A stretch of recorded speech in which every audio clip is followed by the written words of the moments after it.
எல்லாருக்கும் வணக்கம். எல்லாருக்கும் ஹாப்பி மார்னிங். இன்னைக்கு நம்ம என்ன பார்க்க போகிறோம் அப்படின்னா, காலையில் 7 மணிலேருந்து 8 மணி வரைக்கும் 1 ஹவரில் நான் பண்ண பிரேக்ஃபாஸ்ட்டு அண்டு லஞ்சு. ஏன்னா இன்னைக்கு யோகிக்கு பார்த்தீங்கன்னா ஃபுல் டே ஸ்கூல் இருக்குது. ஸோ சனிக்கிழமை ஸ்கூல் அப்படின்னா லஞ்ச் நம்ம தான் கொடுக்கணும். மற்ற நாளில் ஸ்கூல்லேயே கொடுத்துருவாங்க.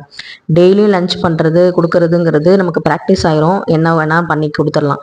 ஆனால் என்னைக்காவது ஒரு நாள் செய்யணுங்கும் போது நமக்கு திடீர்னு அந்த ஷெடியூல் மாறும்போது நமக்கு திடீர்னு அந்த கன்ஃபியூஷன் வரும், என்ன பண்ணுறது அப்படிங்கிற மாதிரி. இவனுக்கு ஃபுல் டே ஸ்கூல் அப்படின்னா முத நாளே என்ன காய் இருக்கோ அதுக்கேற்ற மாதிரி பிளான் பண்ணிக்குவேன். அதுவும் அவனுக்கு பிடிச்ச மாதிரி இருந்தால் சாப்பிடுவான்னு சொல்லிட்டு அதுக்கேற்ற மாதிரி செய்வேன். ஸோ சாம்பார் பார்த்தீங்கன்னா அவனுக்கு ரொம்பவே பிடிக்கும். நான்வெஜ் எந்த அளவுக்கு பிடிக்குமோ அந்த அளவுக்கு சாம்பார் சாதமும் நல்லா சாப்பிடுவான். அதுவும் நெய் ஊற்றி கொடுத்தோம் அப்படின்னா நல்லாவே சாப்பிடுவான். காலையில் இந்த சத்து மாவு கஞ்சி குடித்ததுக்கப்புறம் ஆரம்பித்த வேலை தான். என்னென்னலாம் பண்ணுறேன் அப்படிங்கிறத உங்களுக்கு காமிக்கிறேன். உங்களுக்கு எப்படி இந்த காலை 7 to 8 எப்படி போகும் அப்படின்னு சொல்லுங்கள். இன்றைக்கி ரொம்ப பரபரப்பாக போச்சு. அதுக்கு முக்கியமான காரணம் என்ன அப்படின்னு பார்த்தீங்கன்னா, டிஃபன் வேறு லஞ்ச் வேறு, ரெண்டுமே வேறு வேறையாக செஞ்சனால தான். எங்கள் வீட்டில் பார்த்தீங்கன்னா யோகி காலையில் இந்த சாம்பார் சாதம் சாப்பிட்டுக்குவான். ஆனால் இன்றைக்கி சனிக்கிழமை அவங்களும் வீட்டில் இருக்காங்க அப்படிங்கும்போது பிடிச்சதா செஞ்சு கொடுப்போம் அப்படின்னு சொல்லிட்டு தான் அது யோகியும் சாப்பிட்டு போகணும் அப்படிங்கிறதுக்காக செஞ்சனால கொஞ்சம் பார்த்திங்கன்னா டைம் ஆகிடுச்சு. அதே மாதிரி நம்ம கொடுக்கறது பார்த்திங்கன்னா எப்போ வெரைட்டி ரைஸாக கொடுத்துட்டு இருந்தோம் அப்படின்னா காய்கறியே சாப்பிட்ற இன்ட்ரெஸ்ட்டே போயிடும். ஸோ எப்படியாவது இந்த காயை உடம்புக்குள்ளே சேர்த்துடணும் அப்படிங்கிறனால தான் அவனுக்கு பிடிச்ச அந்த எல்லோ காயின்னு சொல்லுவான். சவ் அப்படிங்கிறத அவன் எல்லோ காயின்னு சொல்லுவான். அதில் நெய் ஊற்றி இந்த பருப்பெல்லாம் போட்டு நல்லா சாப்பிட்டோம் அப்படின்னா ரொம்ப சூப்பராக இருக்கும். ஸோ அதுக்கு பார்த்திங்கன்னா நான் கடுகு, உளுந்து, வெங்காயம், அதுக்கப்புறம் அந்த காய் நறுக்கி அதை வதக்கி வச்சாச்சு. குக்கரில் பார்த்திங்கன்னா பருப்பு, தக்காளி, பச்சை மிளகா, பெருங்காயத்தூள் இதெல்லாம் போட்டு நல்லா மஞ்சத்தூள்லாம் போட்டு நான் குக்கரில் வேக வச்சிட்டேன் பருப்பை. ஸோ இது பார்த்திங்கன்னா இடித்த சாம்பார் பொடின்னு சொல்லிட்டு மெய்யலில் வாங்கினேன். அது நல்லா இருந்துச்சு, கொஞ்சம் டேஸ்ட்டாக தான் இருந்துச்சு அதை சேர்க்கும்போது. ஸோ அது பார்த்திங்கன்னா கொஞ்சமாக 1 ஸ்பூன் சேர்த்துக்கிட்டேன். ரொம்பவே சவ் அந்த சாம்பார் பார்த்திங்கன்னா சூப்பராக இருந்தது இன்றைக்கி டேஸ்ட்டு. அதுவும் நெய் ஊற்றி சாப்பிடும்போது ரொம்பவே டேஸ்ட்டாக இருந்துச்சு. இது பார்த்திங்கன்னா எங்களுக்குமே இன்றைக்கி லஞ்சுக்கு இதான். அதனால் காலையில் 7 to 8லேயே பார்த்திங்கன்னா நான் டிஃபனும் முடிச்சாச்சு, லஞ்சுக்கும் எல்லாமே செஞ்சாச்சு. மதியமாக ஒரு 12 மணி போல் ரைஸ் வச்சா நமக்கு வேலை முடிஞ்சுது. இன்றைக்கி பார்த்திங்கன்னா காரடையான் நோன்பு. சுமங்கலிங்கள் பார்த்திங்கன்னா அவங்க கணவர் ஆயுள் நல்லா இருக்கணும் அப்படின்னு சொல்லிட்டு வேண்டிக்கிற ஒரு நாள். சாவித்திரி அவங்களுடைய கணவரை யமன்கிட்ட இருந்து மீட்டெடுத்த நாள். இந்த நாளில் நம்ம காமாட்சி அம்மனை வழிபாடு செய்கிறது ரொம்ப ரொம்ப நல்லது. என்னோட ஃப்ரெண்டோட அப்பா இறந்துட்டாங்க. இவங்களுக்கும் பார்த்திங்கன்னா மாமா வேணும். அதனால் பார்த்திங்கன்னா அங்கே போகணும். யோகிக்கு ஸ்கூல் இருக்கனால தான் பார்த்திங்கன்னா போக முடியல. அது இல்லாமல் காலையில் 6 to 7:30 குளிகை டைமில் நம்ம இறப்பு வீட்டுக்கு போகக்கூடாது அப்படின்னு சொல்லுவாங்க. போயிட்டு அந்த டைமில் குளிக்கவும் கூடாதுன்னு சொல்லுவாங்க. ஸோ அதனால் போகலை. இவனை ஸ்கூலுக்கு அனுப்பிச்சிட்டு தான் நாங்கள் கிளம்பணும். அதனால் காலையில் நான் குளிக்கலை. குளிக்காமல் தான் எல்லா வேலையும் பார்த்தேன். விளக்கு கூட ஏற்ற முடியாது. போயிட்டு அவங்க துக்கத்தில் நம்ம பங்கெடுத்துக்கிட்டு அதுக்கப்புறமா தான் சாயங்காலமாக ஏதாவது கோவிலுக்கு போகலாமா அப்படின்னு சொல்லி கேட்டுட்டு போகணும். ஸோ இன்றைக்கி காமாட்சி அம்மன் வழிபாடு செய்கிறது ரொம்பவே நல்லது. அதே மாதிரி கணவர் கையால் நீங்கள் தாலி சரட்டை மாற்றிக்கிறதும் நல்லது. தாலி சரட்டை நல்லா இருந்துச்சு, இப்போ தான் மாசி மகத்துக்கு நாங்கள் மாற்றினோம், அதனால் நாங்கள் மாற்றலை அப்படின்னாலும் ஒன்றும் பிரச்சனை இல்லை. இந்த நோன்பு யாரெல்லாம் இருப்பீங்க அப்படின்னு கமெண்ட்டில் சொல்லுங்கள். நான் நோன்பு இருந்ததில்லை. ஆனால் அந்த சத்தியவான் சாவித்திரி கதை எனக்கு ரொம்பவே பிடிக்கும். அவங்க எவ்வளோ ஒரு புத்திசாலித்தனமாக அந்த யமன் கிட்ட இருந்து போன உயிரை அவங்க கணவரோட உயிரை மீட்டு எடுத்திருக்காங்க. எந்த அளவுக்கு கணவர் மேலே அவ்வளோ அன்பாக இருந்திருக்காங்க அப்படிங்கிற மாதிரி ஒரு பெண்ணுடைய பெருமையை சொல்கிற மாதிரி இருக்கும் அந்த கதை. அது மட்டும் இல்லாமல் ஒரு பெண்ணு நினச்சா போன உயிரை கூட மீட்டெடுக்க முடியும் அப்படிங்கிறது தான் பார்த்திங்கன்னா ஒரு ஒரு ஊக்கத்தை கொடுக்கக்கூடிய ஒரு விஷயமாகவும் இருக்கும். இந்த மாதிரி புரட்சி பெண்கள் எல்லாமே பார்த்திங்கன்னா இருக்காங்க. இதுவும் புரட்சி தான். யமனே கூட்டிகிட்டு போன ஒரு உயிரை திரும்ப மீட்டெடுக்கிறதுனா எவ்வளோ பெரிய விஷயம். ஸோ இந்த மாதிரி சக்தியெல்லாம் பெண்கள்கிட்ட இருக்குன்னு காமிக்கிறதுக்காக இது கட்டுக்கதையோ இல்லை கதையோ வரலாறோ புராணமோ எப்படி வேணாலும் இருக்கலாம். ஆனால் நம்மளை மோட்டிவேட் பண்ணுறதுக்கு இந்த மாதிரி முன்னோர்கள் சொல்லி வச்ச நிறைய விஷயங்கள் பார்த்திங்கன்னா நம்மளை உத்வேகத்தான் கொடுக்குது. எல்லாமே மூட நம்பிக்கைன்னு ஒரே வார்த்தையில் சொல்ல முடியாது. நம்ம குடும்பம் நல்லா இருக்கணுங்கிறதுக்காக சின்ன சின்ன சந்தோஷங்கள், அவங்களுக்காக பண்ணுற பூஜைகள் எல்லாமே பார்த்திங்கன்னா நமக்கு சந்தோஷத்தான் கொடுக்கும். ஸோ அதனால் எதுவுமே நம்ம மற்றவங்கள பாதிக்காத எந்த ஒரு விஷயமும் மூட நம்பிக்கை கிடையாது. நமக்கு நம்பிக்கை இருக்குது, நமக்கு சந்தோஷம் தருதுன்னா அதை நம்ம செஞ்சுட்டு போகலாம். மற்றவங்க கிட்ட திணிக்கிறதுங்கிறது தான் மூட நம்பிக்கையாக மாறுது. ஸோ அவங்கவுங்க விருப்பத்துக்கு ஏற்ற மாதிரி அவங்கவுங்க பண்ணிக்கலாம். ஸோ இப்போ பார்த்திங்கன்னா சாம்பார் இல்லை காயெல்லாம் வெந்துருச்சு, பருப்பெல்லாம் கடைஞ்சி ஊற்றியாச்சு. அதுக்கப்புறம் புளி தண்ணி கொஞ்சோண்டு ஊற்றிட்டு கொத்தமல்லி தூவி இறக்கியாச்சு. இது மதியத்துக்கும் எங்களுக்கு இதான் லஞ்சுக்கு சாப்பிட்ற சாப்பாடு. அந்த டைமில் யோகியும் வந்தான். நான் சாம்பார் ரைஸ் எல்லாம் வச்சதுக்கப்புறம் தான் எந்திரிச்சாரு துரை.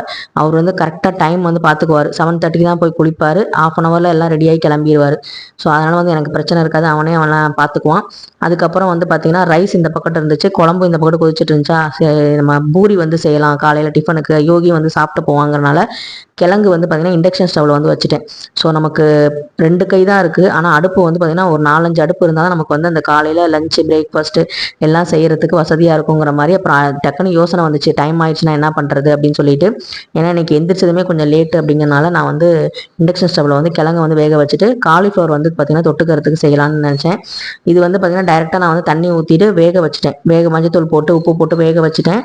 இதுக்கு வந்து ஒரு மசாலா மட்டும் அரைச்சா போதும். அதில் வந்து பார்த்தீங்கன்னா என்ன மசாலா அப்படிங்கிறத நான் சொல்கிறேன்.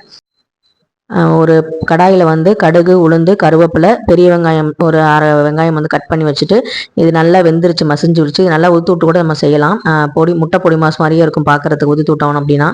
இதை நல்லா வந்து பார்த்தீங்கன்னா நசுக்கி விட்டுட்டு, அதில் வந்து பார்த்தீங்கன்னா வெங்காயம் வதங்கினதுக்கப்புறம் சேர்த்துட்டு, அந்த மசாலா என்னன்னு பார்த்தீங்கன்னா தேங்காய், மிளகு, சீரகம், சோம்பு, அதுக்கப்புறம் வந்து பூண்டு, இதெல்லாம் வந்து வரமிளகா 1 வச்சு அரைச்சிட்டு அதை அப்படியே பேஸ்ட் மாதிரி. இது வந்து நல்லா வெந்ததுக்கப்புறம், இது ஏற்கனவே வெந்துருச்சு, இது கொஞ்சம் வதங்கினதுக்கப்புறமா இதோட நான் பேஸ்ட்டை மட்டும் சேர்த்து நம்ம கிண்டி விட்டாலே போதுமானது. நமக்கு வந்து ஒரு ஈஸியான காலிஃப்ளவர் வறுவல் வந்து ரெடி ஆயிரும். அப்புறம் வந்து இண்டக்ஷன் ஸ்டவ்வில் வச்ச அந்த கிழங்கும் வந்து வெந்துருச்சு. தோல் வந்து நான் வந்து உரிச்சு தான் வந்து எப்போவுமே சேர்ப்பேன். தோலோடு வந்து நான் உருளைக்கிழங்கு வந்து போட மாட்டேன் எதுலேயுமே. ஸோ அதனால் வந்து பார்த்திங்கன்னா பூரி மசாலுக்கு வந்து ரெடி பண்ணுறதுக்கு ஒரு கடாயில் எண்ணெய் விட்டு, அதில் வந்து பார்த்திங்கன்னா கடுகு, உளுந்து, கருவேப்பிலை, வெங்காயம், பச்சை மிளகா, அப்புறமா தக்காளி, இதெல்லாம் நல்லா வதங்கினதுக்கப்புறமா அந்த கிழங்கு வந்து மசிச்சு வச்ச கிழங்கையும் வந்து சேர்த்துட்டு, கடலை மாவு வந்து பார்த்திங்கன்னா 1 ஸ்பூன் எடுத்து நல்லா கரைச்சி அதையும் வந்து ஊற்றியாச்சு. கொஞ்சமாக உப்பு சேர்த்துக்கிட்டு அதுக்கப்புறமா வந்து பார்த்திங்கன்னா நல்லா வந்து கிளறி விட்டுறணும். கொதிச்சதுக்கப்புறம் கொத்தமல்லி தூவி நம்ம இறக்குனாலே போதுமானது. இப்படி தான் வந்து நான் சிம்பிளாக பண்ணிக்குவேன். ஏன்னா நம்ம நிறைய இன்க்ரீடியன்ட் வந்து சேர்க்குறோம், நிறைய விஷயங்கள் பண்ணுறோம் அப்படிங்கும்போது நமக்கு வந்து பார்த்திங்கன்னா ரொம்ப வந்து டைம் எடுக்கும். நம்ம வந்து பொறுமையாக வீட்டில் இருக்கோம், எல்லோரும் வந்து பொறுமையாக சாப்பிட்லாம் அப்படிங்கும்போது நம்ம வந்து பார்த்து ஏதாவது ஸ்பெஷலாக வந்து சேர்த்து நம்ம செய்யலாம். ஆனால் அவசரத்துக்கு வந்து பார்த்திங்கன்னா இந்த மாதிரி நம்மக்கிட்ட என்ன பொருட்கள் இருக்கோ அதை வச்சு ஈஸியாக பண்ணும்போது அதோட டேஸ்ட் வந்து பார்த்திங்கன்னா வேறு லெவலில் இருக்கும். ரொம்ப வந்து இன்க்ரீடியன்ட் போட்டால் தான் டேஸ்ட்டு அப்படின்னு நினச்சிட்டு இருக்கோம். ஒன்றுமே போடாமல் வெங்காயம், பச்சை மிளகா, மஞ்சத்தூள், மிளகாத்தூள் மட்டும் போட்டு சும்மா வந்து உருளைக்கிழங்கு வறுத்தாலே பார்த்தீங்கன்னா அவ்வளோ டேஸ்ட்டாக இருக்கும். ஸோ அந்த மாதிரி தான் வந்து நான் வந்து இன்னைக்கு பூரி மசால் கிழங்கும் வந்து பண்ணியிருந்தேன். ரொம்பவே டேஸ்ட்டாக வந்திருந்தது. பூரியும் வந்து பார்த்திங்கன்னா மாவு வந்து பிசைஞ்சு வச்சுட்டேன். அதனால் வந்து அதையும் தேய்ச்சிட்டு யோகிக்கு மட்டும்தான் வந்து அப்போதைக்கு ரெடி பண்ணுங்கிறனால 3 பூரி மட்டும் தேய்ச்சி வச்சுட்டு அந்த 3 பூரியை வந்து போட்டு கொடுத்தாச்சு. அவன் வந்து 2 தான் சாப்பிட்டான், எனக்கு போதுமா அப்படின்னு சொல்லிட்டான். ஸோ அதனால் வந்து அவனுக்கு லஞ்ச் பேக் பண்ணுறதுக்கு அந்த மாதிரி விஷயங்கள்லாம் நம்ம வந்து நல்லா கிளறி தான் வைக்கணும். அவனுக்கு குழம்புலாம் நல்லா ஊற்றி அதையும் வந்து டேஸ்ட் பண்ணுறேன், எப்படி இருக்குது, உப்பு காரம்லாம் கரெக்டாக இருக்கான்னு டேஸ்ட் பண்ணுறேன்னு சொல்லிட்டு கொஞ்சமாக சாதமும் வந்து டேஸ்ட் பண்ணி பார்த்தான். ஸோ அதில் வந்து பார்த்திங்கன்னா சவு கடைசல் வந்து போட்டு அந்த சாம்பார் போட்டு நல்லா நெய் ஊற்றி நல்லா வந்து கிளறி விட்டு அதுக்கப்புறம் வந்து டிஃபன் பாக்ஸில் வந்து பேக் பண்ணியாச்சு. நெய் வந்து ஊற்றி கொடுத்தோன்னா ஒரு தடவைக்கு 2 தடவை கூட வாங்கி சாப்பிடுவான். நெய்யும் வந்து பார்த்திங்கன்னா ஜீரண சக்திக்கு நல்லது தான். ஸோ அதனால் வந்து பார்த்திங்கன்னா நெய் வந்து கொஞ்சம் விட்டு அந்த காலிஃப்ளவர் பொரியலும் வந்து வச்சுட்டு ஸ்நாக்ஸ் வந்து பார்த்திங்கன்னா பிஸ்கட் வந்து இன்றைக்கி எடுத்துகிட்டு போகிறேன்னா நேற்று வாங்கிட்டு வந்தாங்க. ஸோ அதனால் அந்த பிஸ்கட்டும் அதுக்கப்புறம் வந்து தில் பசந்துன்னு சொல்லிட்டு ஒரு கேக் மாதிரியே இருக்கும் சின்னதாக. அந்த பேக்கரியில், எங்கள் ஊர் பேக்கரியில் ரொம்ப ஃபேமஸ் தில் பசந்த் அப்படிங்கிறது. அதுக்குள்ளே வந்து பார்த்தீங்கன்னா ஸ்டஃப் பண்ணி வச்சுருப்பாங்க அந்த ஸ்வீட், ரொம்பவே நல்லாயிருக்கும். ஸோ அதை வந்து எடுத்துகிட்டு போவோம். அது ரெண்டுமே அவனுக்கு ரொம்ப பிடிக்கும்னு சொல்லிட்டு அதை வச்சாச்சு. டவல், ஸ்பூன் எல்லாம் வச்சுட்டு லஞ்ச் எல்லாம் ரெடி பண்ணிவிட்டு எல்லாம் பேக் பண்ணிவிட்டு யோகியும் கிளம்பிட்டான். நாங்களும் வந்து அவனை பஸ் ஏற்றி விட கிளம்பியாச்சு. இன்றைக்கி வந்து பார்த்திங்கன்னா 1 ஹவரில் காலையில் ஒரு நல்ல சூப்பரான ஒரு சவு சாம்பார், அதுக்கப்புறம் வந்து ஒரு காலிஃப்ளவர் பொரியல், ரைஸ் எல்லாம் வச்சுட்டு அதுக்கப்புறம் பூரி, மசால் கிழங்கு, இது எல்லாமே செஞ்சாச்சு. இனிமேல் நம்ம ஃப்ரீ தான். இனிமேல் ஒன்றும் பெருசாக வேலை இருக்காது. அங்கே போயிட்டு வந்துட்டு டெத்துக்கு போயிட்டு வந்துட்டு குளிச்சுட்டு துணியை வந்து துவைச்சி வாஷிங் மிஷினில் போட்டோம் அப்படின்னா வேலையெல்லாம் முடிஞ்சுது. இன்றைக்கி கொஞ்சம் ரிலாக்ஸாக வந்து ரொட்டீன் வந்து போகுது அப்படிங்கிற மாதிரி ஒரு ஹாப்பியாக இருந்தது. இன்றைக்கி உங்கள் பசங்களுக்கு ஸ்கூல் இருக்கா, அவங்களுக்கு என்ன லஞ்ச் கொடுத்தீங்க, இல்லை உங்கள் வீட்டில் என்ன லஞ்ச் பிரேக்ஃபாஸ்ட் அப்படிங்கிறத கமெண்ட்டில் சொல்லுங்கள். 1 ஹவரில் வந்து இப்படி தான் வந்து நான் பிளான் பண்ணி வேலையெல்லாம் முடித்தேன். எப்படி இருந்தது இந்த vlog அப்படின்னு கமெண்ட்டில் கண்டிப்பாக சொல்லுங்கள்.